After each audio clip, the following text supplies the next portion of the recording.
Hi everybody, welcome to Weekly Shonen Jump 2025, issue number 44. This week we have Luffy and the gang on the cover, and I think they're making mochi, I think. Not entirely sure. I can't say I've ever made mochi before, but I think that's what's happening. It's cute. It's very different from other One Piece covers I've seen, but I like it. It's cute. Beyond that, though, pretty uneventful week for the magazine. Not much news to talk about. A few little things here and there. I mean, the My Hero final season is starting next week, but that's not a thing running in the magazine right now. So yeah, I guess with that being said, let's just go ahead and dive into the magazine. We are One Piece Chapter 1161, A Song of Love Bound Under a Hail of Arrows. Very poetic title, I like that a lot. So there's an interesting thing here I want to talk about first, in that we have a color page. It's amazing, I'll talk about that more in a second. But then we also have the cover story, which I've never seen before.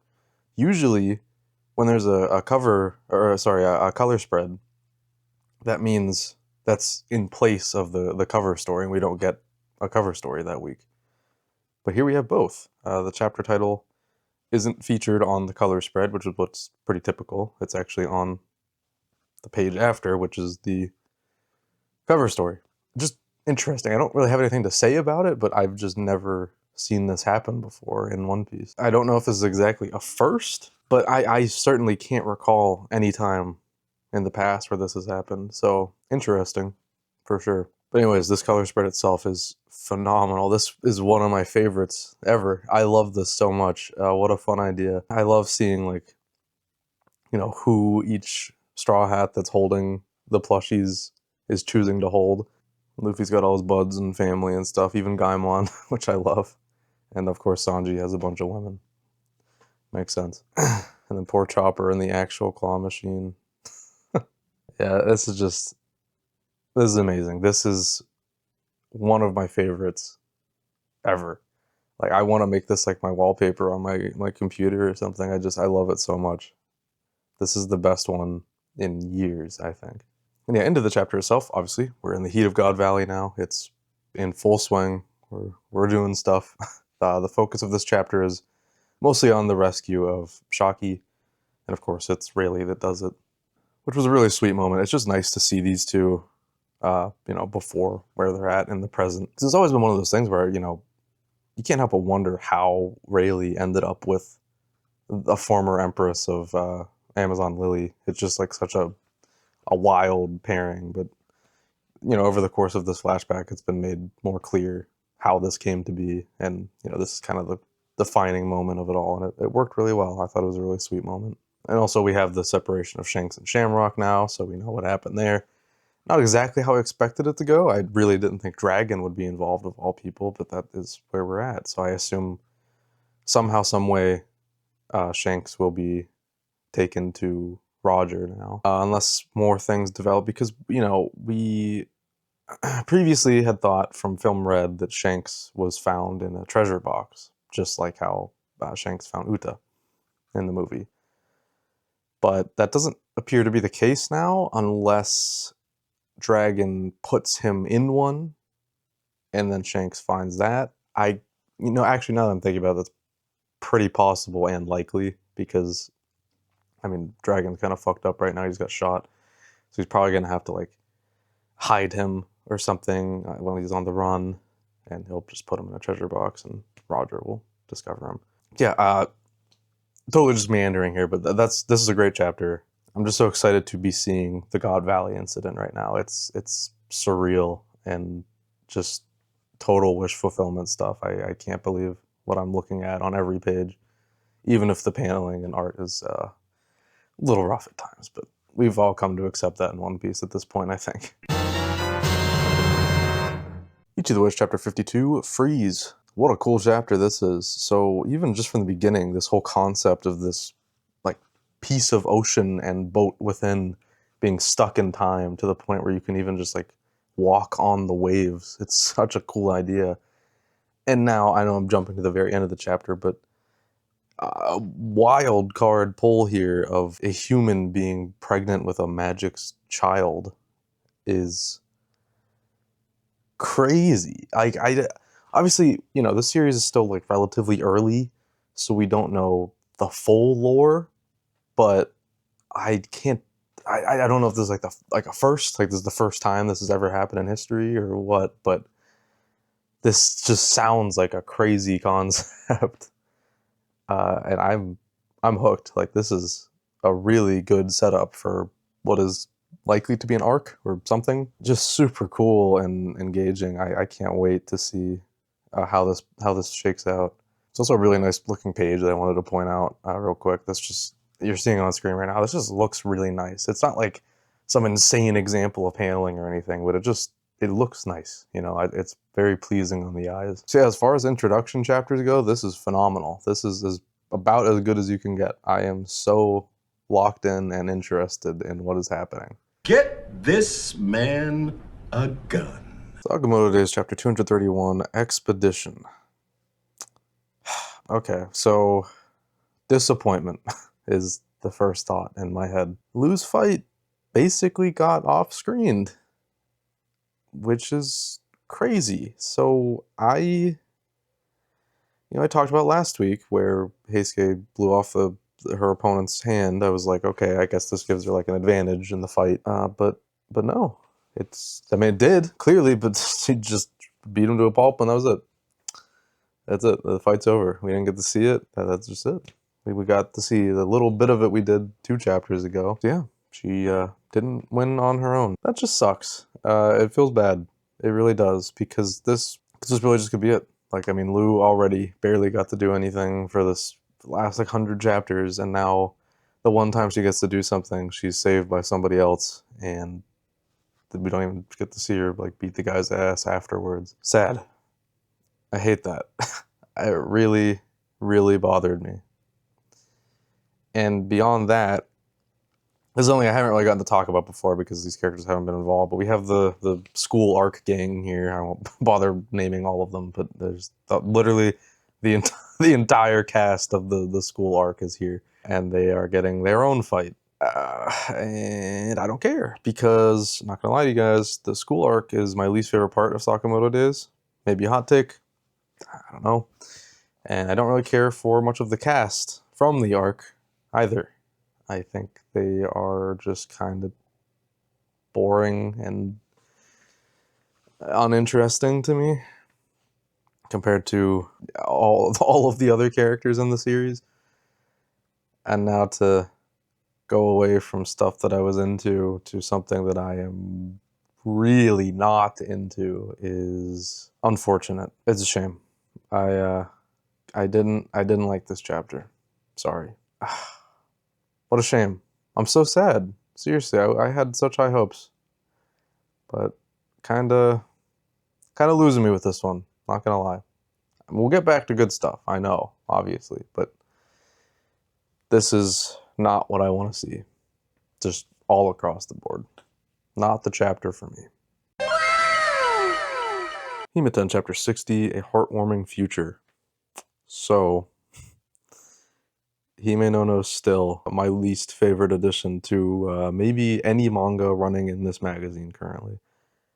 I can't, I hate this so much. She's just such a plot device. Like, there's nothing deeper to her character. This is just, she was introduced to push all of these characters to I guess develop their relationships more, which is good for the story, but it just feels so forced and unnatural, which is my problem with it. Like, obviously this is a natural step for a romance series, but the way it was done is not good, not natural. And I hate that. It's just, she's this weird force that has been put into the story to just move it along. And it's like, yeah, at the end of the day, this is a nice chapter. I like seeing Honoka's relationship develop, especially because, you know, she hasn't been getting as much focus as the other two in recent chapters, I guess. So that's nice. But then to end this with the reveal that Hime no No's spying on them, come the hell on. This freak. I just, like, no defense.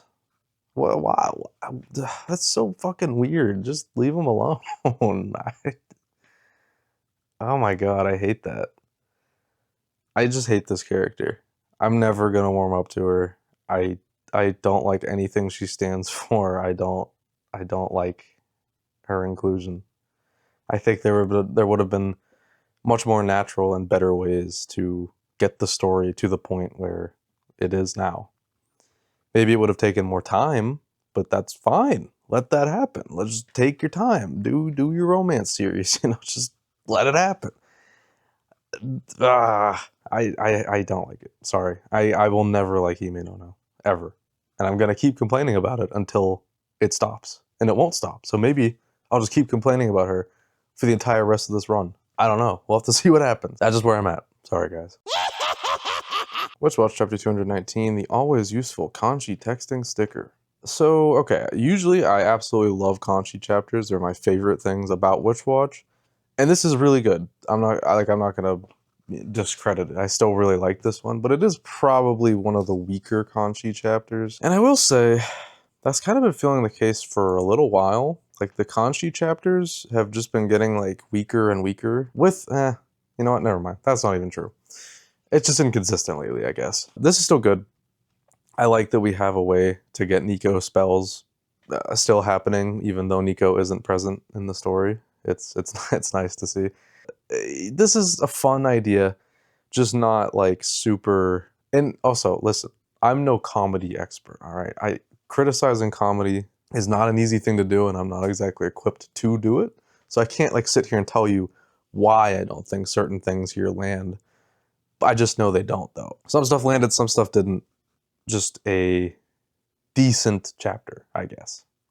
It's a cute idea, charming, but kind of falls flat.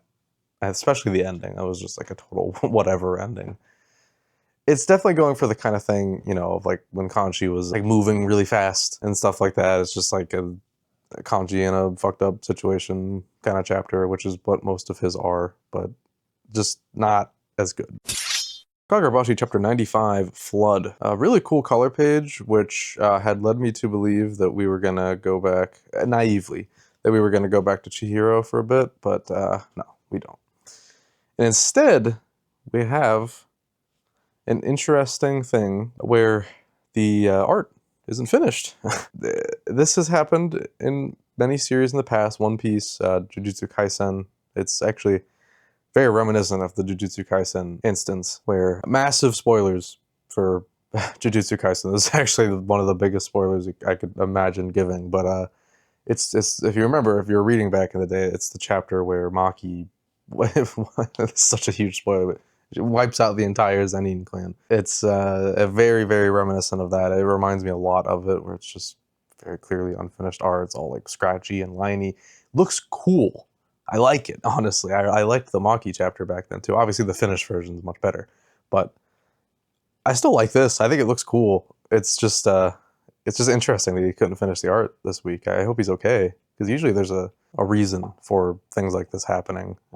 Usually deadlines. I assume in this case, maybe it was just the color page. He maybe wasn't prepared to do a color page that week, and it took up more time than he thought it would. I mean, it is a very, very nice and detailed color page, so I can understand if that was the reason.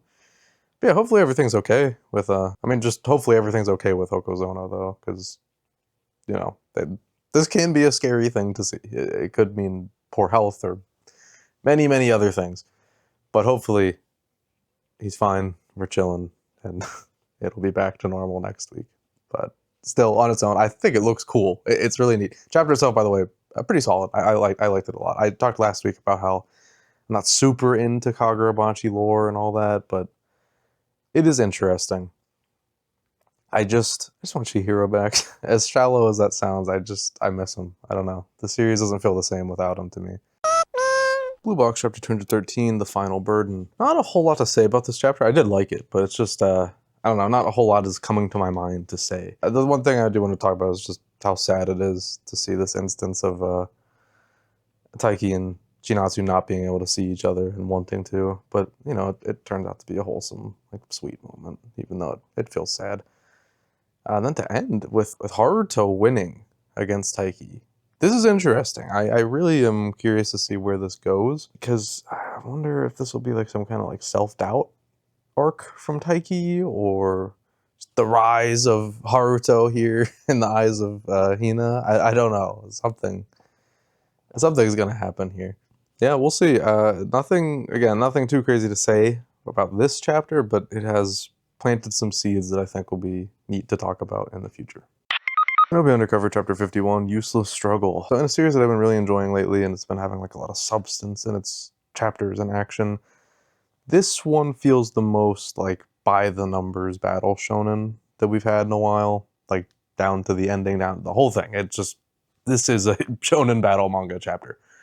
And that's not a bad thing. It's needed in some cases. I mean, we did the substance, we did all of that. We're fine to just have a normal ass fight chapter, and it looks cool. Art's great. I am interested in the fact that Squad 6 is here. I'll be real with you guys. I had no idea they were called Squad 6 until right now. But that Squad 6, those guys are here from the last arc. Not my favorite characters in the world, but you know, I'll hear them out. I'll see what they can do. It's nice to have a cool like save the day moment with them. But at the end of the day, just kind of a middling chapter in my opinion. I mean, it's not like totally devoid of substance. I can't say that exactly, but it's still just fighting, and it looks cool and it's nice to see, but just not as it doesn't, nothing impacts me the same way as the series has been doing lately. So just not a whole lot to say, but good chapter. I still liked it. Me and Roboco Chapter 251, Mysteries and Matsuo. This is what Ed wanted, so this is where he is. Sorry if it interferes with the mic at all. I really hope it doesn't, but I can't really tell. Anyways, this was a cute little chapter. This was a cute little chapter of Roboco. I thought it was nice. Nothing crazy. Not a whole lot to really talk about with it, but I did like it. I like having Mozuo as the focus. It's pretty rare, and usually when he does get the focus, it's kind of a more serious chapter, quote unquote serious. You can't really be too serious with Roboco, but I always think back to like the chapters when he was moving and things like that, where it's sort of emotional in a way. It makes you feel for these characters, like makes them feel more like they're real people, which they never really do because this is a complete gag manga. And once again, that continues to be the trend, because this does feel more human. Like there's more humanity and realness to this chapter, which isn't what I read Roboco for, to be honest. But I thought it was a nice chapter, just not my favorite ever. Jujutsu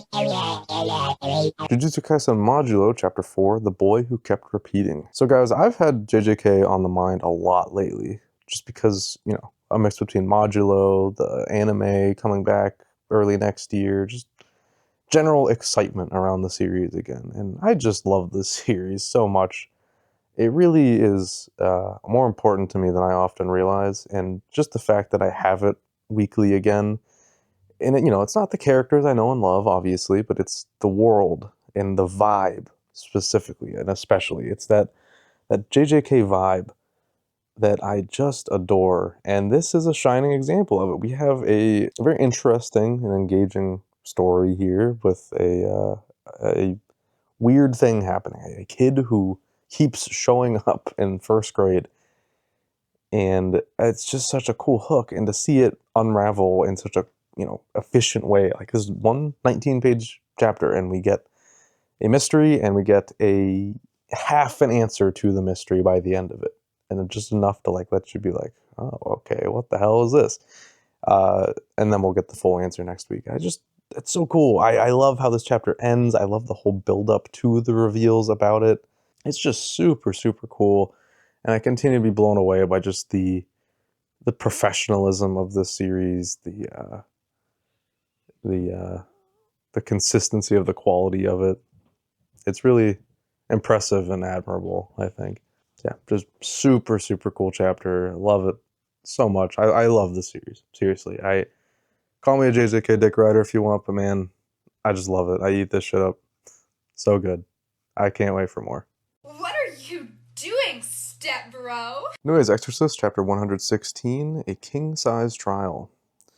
So, call me crazy and a hypocrite if you'd like, but I kind of liked this chapter. I thought it was really funny. Like, just this whole conflict baked around a misunderstanding. Now, mind you, the misunderstanding is caused by nonsense. Like, it's a very unnatural way to cause a misunderstanding, but that could be a language barrier thing. This could read more naturally in Japanese. But I do like when this series leans all into just being. I've talked a lot about this series being a self-parody, and at times it really does feel like that unintentionally. But this time I kind of wonder, like, is it actually going for like a self-parody thing? Because it's just like, it's so absurd and genuinely pretty funny that I can't help but wonder, like, what is the author thinking? Like, do they know? Do they know? But yeah, overall, to be honest, not a bad chapter at all. I had a good time reading it. It was funny enough. It's absurd, but in a good way for once. So good job, Nue, I guess. You got me on one chapter. Congrats. Someone Hertz Chapter 3, Tired of Walking. This is the best chapter so far. This worked really well. This has eased a lot of my worries about the long term, sorta. I mean, it still could get hard to understand later. If you missed last week, that's kind of what I talked about, like the language barrier stuff about the jokes.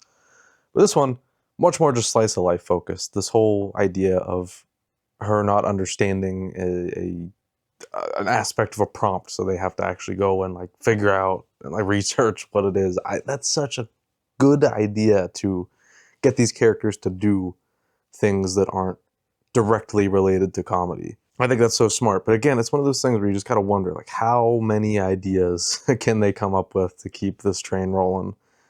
And you know, not every series has to be like hundreds of chapters. Even if this is a successful series, it doesn't have to be super long. This can just be a short series, you know? But I also don't think it's revealed its full hand yet. There's probably going to be more to this. I'm sure we'll get more characters added into the mix as well. Because right now it is literally just the two of them. That's our whole cast, which is, I think it's kind of nice and refreshing to just have to worry about two characters. But that will not be the case forever. Unless it is. I'm down for that. But I can't see that happening. But yeah, just super cute. Pretty funny, too, honestly, throughout the whole thing. Just everything worked really well. Ultimate Exorcist Kiyoshi, Chapter 62. Let's go to the Demon Realm.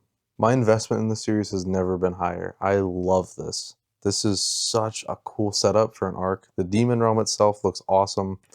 It's just such a cool, like, wacky world where people are just being murdered in the streets all the time. Yeah, I totally am in love with this, with the setup for this arc. I love the moment with Tosaka and Sakaki. That was really sweet. We don't get a lot of Tosaka in this chapter, but I'm sure he'll get his moments to shine throughout this arc. And then even right down to this tease at the end with this person in chains. It's very reminiscent of Loki, actually, in One Piece. A very recent character. But I'm super curious to see how this shakes up. I think this is such a engaging setup and premise for an arc that I can't wait. This series, I'm so glad the series is continuing past what many of us thought it would just end at. There's definitely more to do, more to tell, more to say, and I can't wait to see it and hear it. Great stuff. Akane-banashi Chapter 176, What I Should Have My Eye On. What a chapter. This is so damn good. Just completely stunning, amazing paneling. Look at this page. So unique. What amazing presentation. I've never seen something like this. It looks so cool, man. I just love this through line of, like, you know, seeing through Akane's eyes and just eyes in general being the main focus of this chapter. It's beautiful. It's really enhancing this performance as Akane-banashi loves to do.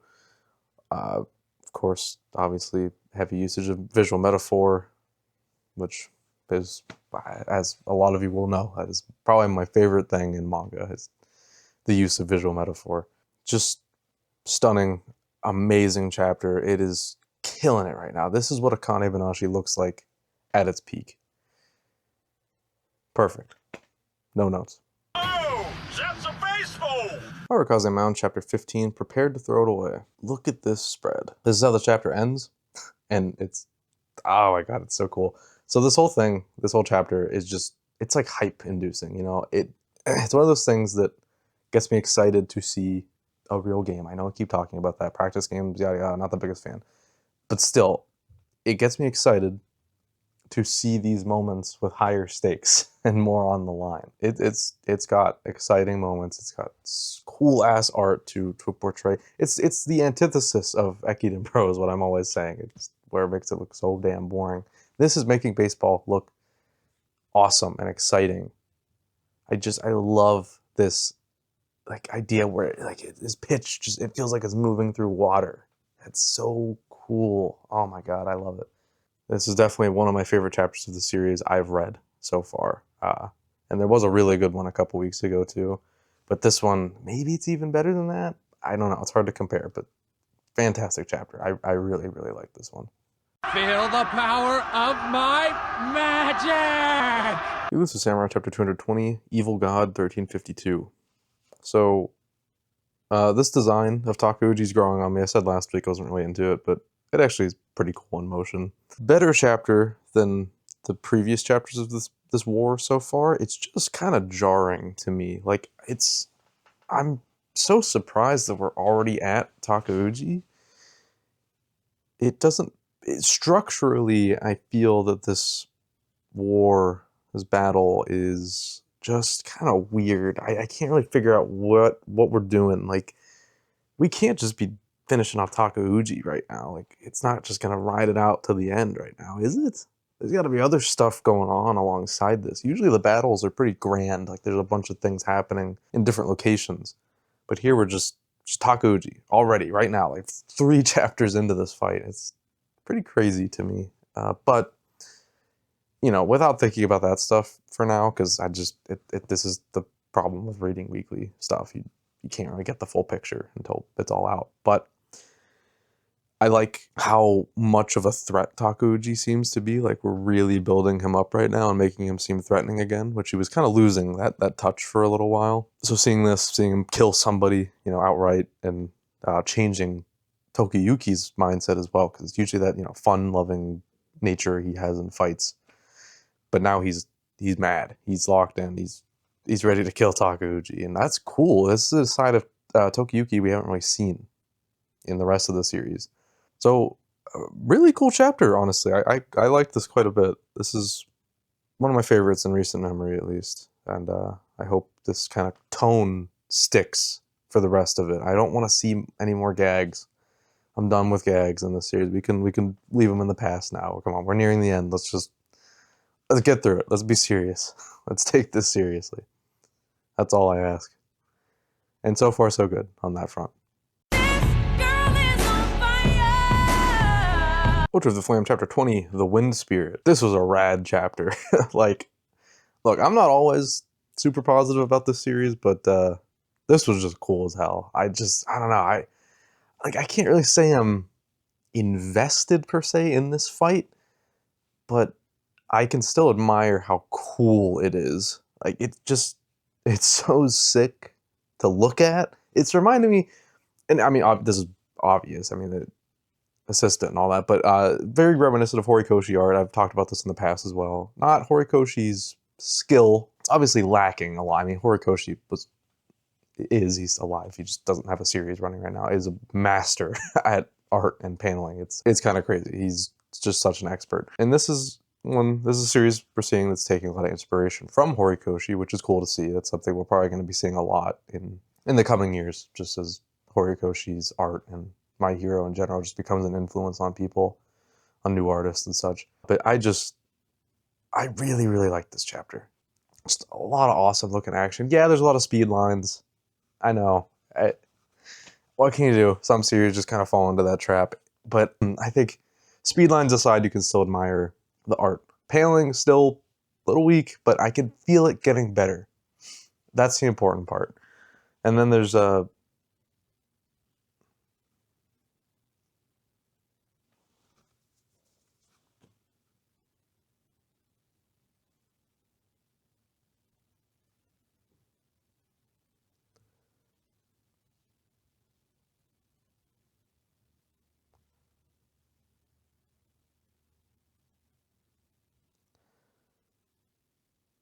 And it's mommy makeout day. Kaedegami Chapter 14, the same thing. Unfortunately, guys, I have to speed run these last few chapters because my camera's about to die, and I have limited time to record. Yada yada, whatever. Okay, so I like this chapter. I think we're getting into the weeds on this arc. It's actually super interesting and engaging right now. I really like the dynamic that there seems to be between these two characters, the villain and the girl. Sorry, I don't know their names yet. Nor do I have time to find out right now. I'm sorry. But really nice art as per usual, and a lot of cool build up for this antagonist here. It just makes her seem really creepy, and I love that. Love a creepy woman villain. Always works. Ping-Pong Peril Chapter 12 Crossroad. Again, if you missed the last segment, I got a speed run because my camera's about to die. This is awesome. I love this so far. I was so excited about this idea of doing a ping pong match in like the middle of Shibuya Square. So cool. I love this. This is so neat to read. And of course, again, my favorite thing, visual metaphor used in this chapter. Gotta love it. Good stuff. That's sick-ass chapter. Excited to see this game continue. This is probably my favorite setup to one so far, so that's high praise, because it's been really fun so far. Bruh. Akane-banashi Chapter 13, I think it's called the one to beat. They do this weird, they delay the title or whatever, trying to be artsy. It sucks. This series is comical at this point. Seriously, they make running look so hilariously boring. It's just, what am I reading? Like, who's getting anything out of this? It's just so boring to look at. I can't get invested in this. Like, yeah, art isn't always the biggest factor in manga and like loving it and enjoying it. Like, look at like One Punch Man, the webcomic. Art is ass, but it's charming. This is just ass. There's nothing charming about it. Oh my god, this manga frustrates me so much. It could have been really cool, but it's certainly not. What a shame. God damn, dude. Once the series gets axed, Daiki no here really needs to just take a step back and reevaluate a lot of things about their art and manga creation skills in general, I think.